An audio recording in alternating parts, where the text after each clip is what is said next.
இன்றே டவுன்லோட் செய்து உங்கள் ஃபேவரட் ஷோக்களை என்ஜாய் பண்ணுங்க. என்னாச்சு? என்ன சொல்ற ரம்யா? இந்த நிமிஷம் வரைக்கும் அவ ஷூட் நடக்க போதுன்னு நம்பிட்டு தான் இருக்கா.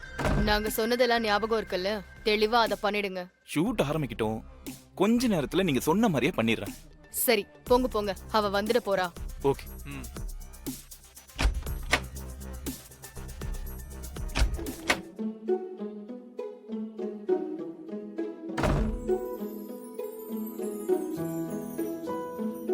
வாவ், உன் ஹேர் ஸ்டைல் ரொம்ப சூப்பரா இருக்கேமா. சரி ஆரம்பிச்சிடலாமா? சீக்கிரம் சார், நான் சீக்கிரமா போகணும்.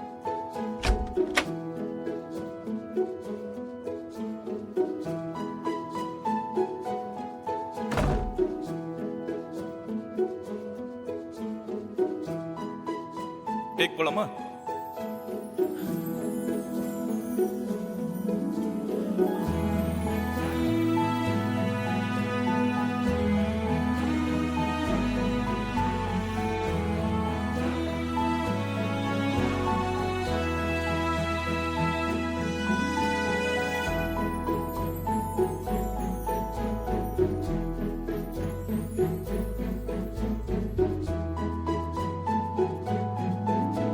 ஓகே, லென்ஸ் மாத்திக்கோங்க. Close up shot. Okay sir.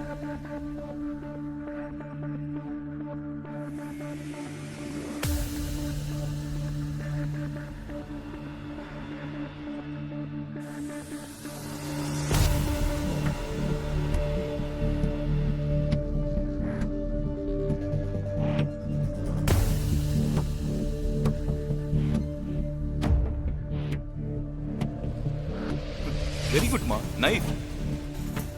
Next smoke effect.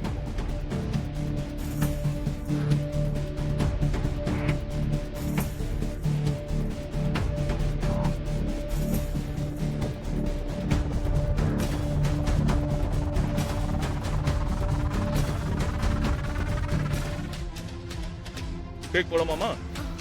Sir எனக்கு ஒரு மாதிரி இருக்கு. ஸ்மோக் போட்டிருக்கோம்ல, அதனால அப்படி இருக்கும். கொஞ்ச நேரத்துல சரியாயிடுமா?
டேய் எப்படா வருவான்? எங்க? லேட் ஆயிடுச்சு. இது ஷூட்டிங் நடக்கிற இடம் தானே? ஆமா. இந்த போட்டோல இருக்க பொண்ணுங்க வந்தாங்களா? இல்லையே, இன்னைக்கு எதுவும் ஷூட்டிங்கே நடக்கலையே. சரி ஓகே.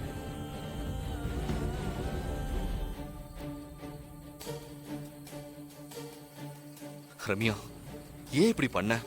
உன்கிட்ட அவ்வளவு சொன்னேன்ல. இப்ப பாத்தியா நம்ம வீட்டுக்கு எவ்வளவு பெரிய தலை குனிவுன்னு. இது தாத்தா பாட்டி எப்படி தாங்குவாங்க?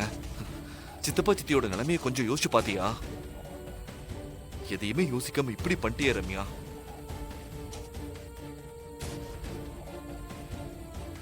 நானும் யாருக்கும் சொல்லாம எப்படியாவது ரம்யாவை தேடி கண்டுபிடிச்சிடலான்னு ட்ரை பண்ணிட்டு இருக்கேன். நான் சரியா பண்றேனா இல்ல தப்பு பண்றேனா? சித்தி சித்தப்பாக்கு இதை சொல்லியிருக்கணுமோ? எனக்கு எதுவுமே தோணல. ஏற்கனவே சித்தி ரம்யா விஷயத்துல ரொம்ப ஒரு மாதிரி பேசிட்டாங்க. எனக்கு ஒண்ணுமே புரியல.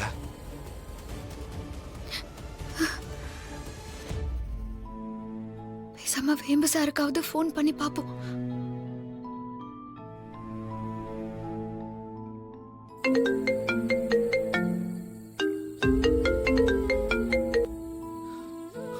சொல்லு பூமி, ரம்யா அங்க வந்துட்டாளா?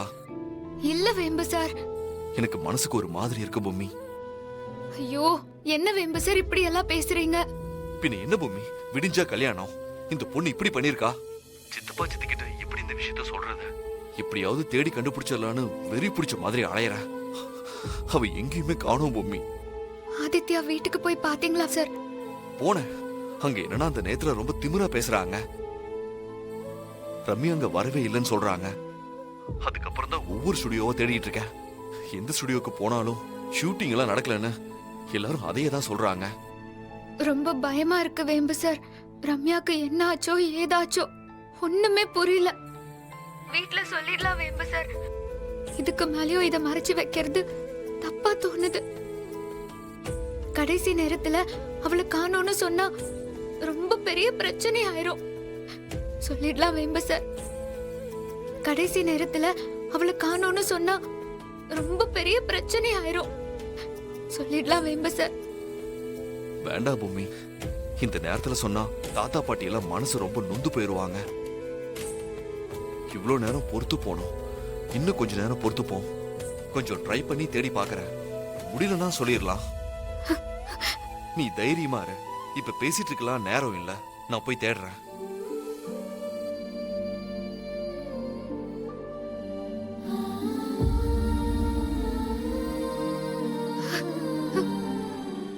எப்படியாவது எங்க ரம்யாவை மீட்டு கொண்டு வந்து கொடுத்துரு. அவளுக்கு எந்த ஆபத்தும் வந்துடக்கூடாது. அவ காலையில இந்த மண்டபத்துல வந்து உட்காரணும். உனக்கு எஞ்சி கேட்டுக்கிற. அவ வந்து இந்த கல்யாணம் நல்லபடியா நடந்தாதான் வீடே நிம்மதியா இருக்கும். அவ இப்படி போனது தெரிஞ்சா வீட்டுக்கும் ரொம்ப பெரிய தலகுனிவு வந்துரும். இந்த மாதிரி எதுவும் ஆகாம அவ கல்யாணம் நல்லபடியா நடக்கணும். அதுக்கு நீங்க தான் துணையா இருக்கணும். சரியா? பொம்மி, மாமா.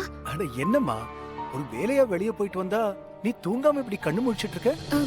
இல்ல, இந்த கல்யாணம் நல்லபடியா நடக்கணும்னு சாமி கிட்ட வேண்டிக்கிட்டு இருந்தேன். ஏன், இனிமேதான் எந்த பிரச்சனையும் இல்லையே. அப்புறம் என்ன, எல்லாம் நல்லபடியா நடக்கும். நீ போய் படுத்து தூங்கு. காலையில சீக்கிரமா எந்திரிக்கணும். நீதான் ரம்யாவுக்கு கூட இருந்து எல்லாத்தையும் பாத்துக்கணும். நீ தூங்காம டயர்டா இருந்தா எப்படி? போய் தூங்கு போ. சரிங்க மாமா. ஓகே.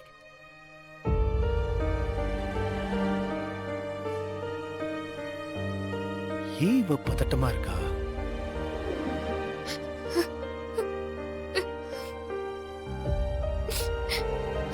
ஐயோ, ரம்யா இன்னும் கொஞ்ச நேரத்துல மனவரையில போய் உட்காரணுமே.